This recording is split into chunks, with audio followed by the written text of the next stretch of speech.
Pulso Informativo, una conexión con el mundo.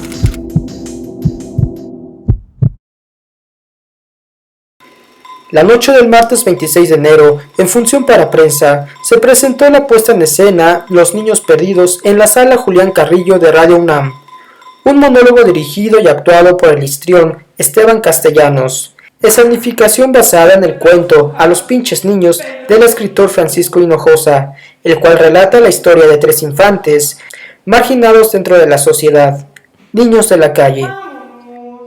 En una entrevista para Pulso Informativo, el actor Esteban Castellanos nos platica sobre esta puesta en escena, sobre sus experiencias y sobre el proceso creativo que lo llevó a realizar este monólogo. ¿Qué tal, amigos de Pulso Informativo? Estamos con Esteban Castellanos, actor, egresado de la Facultad de Filosofía y Letras, en esta presentación de Los Niños Perdidos en Radio UNAM. ¿Qué tal, Esteban? Buenas tardes. Salvador, un gusto saludarte, gracias por venir. Un saludo a todos tus radioescuchas y todos los que te siguen por este medio. Excelente. Gracias, Esteban. Platícanos un poco sobre esta obra, Los Niños Perdidos. El tema habla sobre los niños de la calle, principalmente. ¿Qué te motivó a abordar este tema y convertirlo en un monólogo? Pues primero que nada, cuando conocí el cuento A los pinches chamacos de Francisco Hinojosa, me sentí identificado y no solo divertido, con una catarsis de haber leído una historia que me conmovía y que además, con el tiempo, cuando decidí que lo iba a hacer un monólogo, pues también fui tomando conciencia de la temática y empezó a hacerse más profunda la temática. Yo no sabía a dónde me iba a llevar construir este monólogo y era hablar de mis propias vivencias, de lo que me tocó vivir de chamaco y de adolescente en un barrio. Vengo del barrio, vengo de la Buenos Aires, aquí cerca. Ahí sigo viviendo, ahí crecí en ese barrio y la verdad es que en aquella época pues era un barrio bravo. También la secundaria la hice en la Doctores.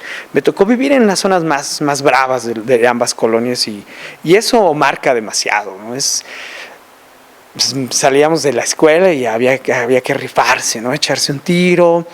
Habían compañeros muy violentos, habían compañeros que llevaban armas a la escuela.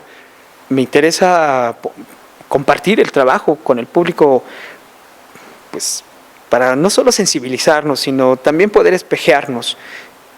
Y en la medida de lo posible, en la medida de cada ciudadano, tomar la responsabilidad de hacer un mejor país, un mejor entorno a nuestro alrededor.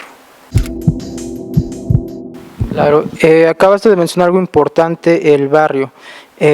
Varios nacimos en una zona igual, por lo menos en el barrio popular, en donde aprendemos. ¿Qué te ha dejado, después de toda esta trayectoria, el barrio, el concepto como tal, en tu esencia como actor, lo que observaste, qué te ha dejado a ti, lo que es el haber vivido en la Buenos Aires, por ejemplo, y en la Doctores? Pues mira, ahí sigo viviendo, ahí estoy instalado, ¿no? Lamentablemente veo cómo sí bajó la violencia, al menos en este perímetro donde vivo, pero las carencias y los problemas sociales y los problemas económicos, ¿no? que tienen las personas que vivimos en el barrio, ahí siguen siendo las mismas. No cambia mucho. Sigo viendo a los chamacos, a mis vecinos que están repitiendo los mismos patrones de sus papás, ¿no? Los que tuvieron la oportunidad de irse del barrio, bueno, afortunadamente se fueron porque vieron que si se quedaban ahí, el barrio te absorbe, ¿no? Es radiactivo, como dirían algunos, te jala. A pesar de que alrededor hay otras colonias, ¿no? más de clase media, sigo viendo que no hay futuro, que los jóvenes que viven en el barrio no tienen oportunidades y que están dejando la escuela. La van a dejar, o los que continúan pues van a seguir ahí en ese viaje y buscando la manera de sobrevivir, ganando sueldos miserables, ¿no? El 50% de nuestros jóvenes son pobres en este país. ¿Tú consideras que ha aumentado el problema de la orfandad de los niños en la calle o se ha mantenido estable pensando de los 80s, 90s a la fecha? ¿Cómo ves tú la Ciudad de México? Pues mira, esta obra de los niños perdidos, aunque el pinche chamaco es un niño de la calle, en realidad más que hablar de los modos vivendos de estos chicos, en realidad habla de cómo un niño puede más bien llegar a esa situación. Un niño de cualquier familia, de cualquier índole social, puede llegar a esta situación. Ahora, hablando de los niños de la calle, a veces el gobierno ha tendido, el gobierno del Distrito Federal, a maquillarlos, ¿no? A guardarlos o a buscarles albergues. Yo creo que ha crecido, solo que los van maquillando o los van guardando en lugares donde no sean muy visibles, ¿no? En palabras del actor, el teatro se trata de eso, de hablar de los conflictos de la existencia y por qué estamos viviendo un momento muy importante en el que las familias se han ido segregando y fracturando. La obra abre esta puerta para reflexionar acerca de la importancia de la familia y la infancia. Ahora, hablando un poco de la obra, ¿desde cuándo llevas este proyecto, este monólogo? Y en la cuestión del proceso creativo, ¿cómo vas desarrollando el monólogo, los personajes, adentrándote en cada uno de esas facetas del proceso? Pues mira, el monólogo empecé a hacerlo a finales del 2002 y empezó casi como un trabajo de narración oral y después fue construyéndose en una puesta en escena, el personaje todavía no existía. Fue un proceso, ¿no? El proceso creativo, se fueron involucrando más gente que me apoyó, gente además de una trayectoria no solo probada, de una trayectoria con mucho prestigio. El maestro Rodolfo Sánchez Alvarado, que es el decano del sonido en este país y además ha recibido reconocimientos tan importantes como la Medalla de Bellas Artes por sus 50 años de trayectoria, es el hombre que hizo la escenofonía y el trabajo del diseño sonoro de esta puesta en escena. Entonces, bueno, ya desde ahí tengo un equipo, ¿no?, de primera. Pachi Hinojosa es uno de los escritores con más prestigio en este país actualmente.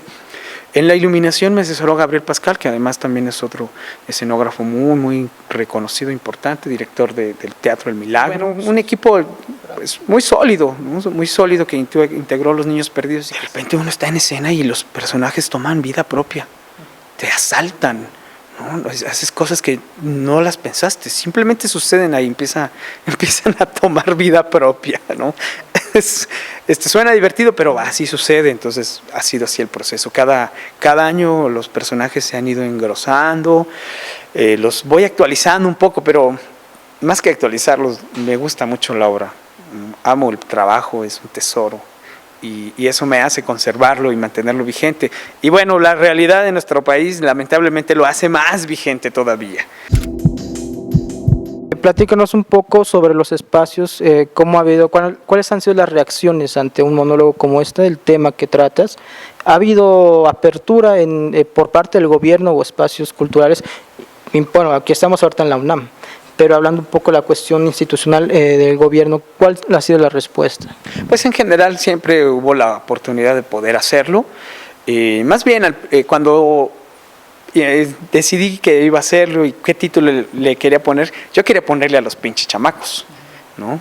Pero todavía en esa época había censura, había más censura sobre ese tipo de cosas. Hoy ya hay más apertura en eso. Lo hemos presentado en casas de cultura casi de todas las delegaciones. Lo hemos presentado en otros teatros muy, muy importantes, como el Centro Cultural Helénico, en Casa del Lago, en el Centro Nacional de las Artes. Y así de repente lo presentamos ahí, de repente nos hemos podido presentar en un mercado. O a veces nos presentamos en un festival internacional, ya sea en México o en el extranjero. Entonces, nos hemos presentado en distintos foros. Ahora nos gusta intervenir espacios públicos o espacios de una casa y volverlos un espacio escénico. Ese trabajo nos encanta hacer ahora. Amigos, vamos a estar aquí todos los lunes de febrero a las 8 de la noche. Arrancamos el 1 de febrero. Son 5 lunes, cerramos el 29 de febrero, que es el año bisiesto. Eso es un buen augurio para todos. Así vamos a estar aquí en la sala Julián Carrillo de Radio UNAM, que está en Adolfo Prieto número 133, a 2 cuadras del Metrobús Amores, y a unos 12 minutos caminando está el Metro Etiopía. ¿Los horarios? 8 de la noche. 8 de la noche, los invitamos a que lleguen un poco temprano, es de entrada libre y la gente se deja venir. Reportó para Pulso Informativo, Salvador de la Madrid y Mendoza. Pulso Informativo, una conexión con el mundo.